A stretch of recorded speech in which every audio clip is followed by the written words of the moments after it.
Hello বন্ধুরা, সবাই কেমন আছো? আশা করি সবাই ভালো আছো। আমি আরেকটা বড় ভিডিও নিয়ে চলে আসলাম। আমি কিভাবে খুব সাধারণ সেলাই দিয়ে অসাধারণ সেলাই করি সেটাই তোমাদের মাঝে শেয়ার করব। খুব সহজ। এখানে আমি কমলা এবং হলুদের একটা শেডের সুতা নিয়েছি। এই সুতাগুলোকে বলে সুন্দরী সুতা কিংবা লাচি সুতা। এটা তোমরা যে কোনো জায়গায় পেয়ে যাবে। আমি যেখান থেকে কিনি সেখানে পাইকারি মার্কেট, বেশি কিনলে 20 টাকা করে নেয় আর কম কিনলে 30 টাকা করে নেয়।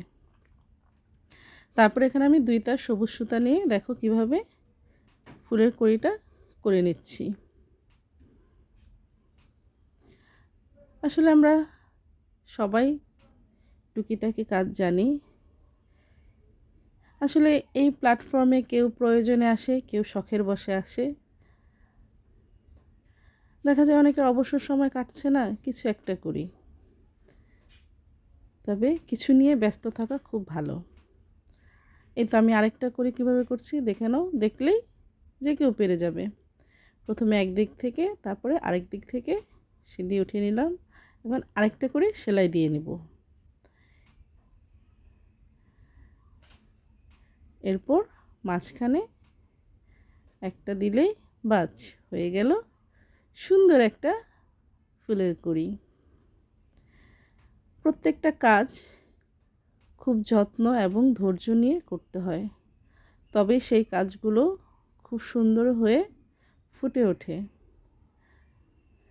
আমাকে অনেকেই জিজ্ঞেস করে কোত্থেকে কাজ শিখলে।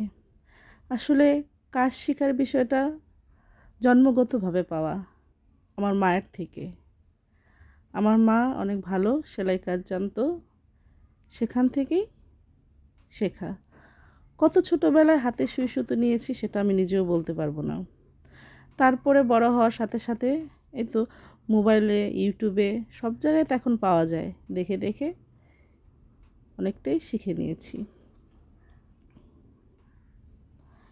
দেখেছো কত সুন্দর হয়েছে একটা ডাল। নতুন মনে হচ্ছে সকাল হলেই ফুলগুলো সব ফুটে উঠবে।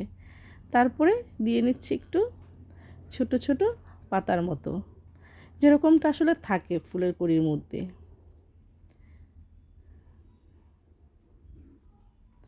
সবাই আমার ভিডিওটা ধৈর্য সহকারে দেখবে এবং লাইক কমেন্ট করে পাশে থাকবে।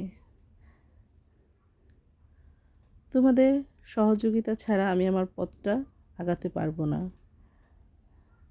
আর আমার হাতের কাজগুলো কেমন হয় সবাই কমেন্টের মাধ্যমে জানাবে। ভুল সবারই হয়, মানুষ মাত্রই ভুল হয়। মানুষ ভুল থেকে শিক্ষা গ্রহণ করে। আমিও চাই আমার ভুলগুলো থেকে শিক্ষা নিতে, আবার নতুন করে শুরু করতে। অনেক ধন্যবাদ সবাইকে।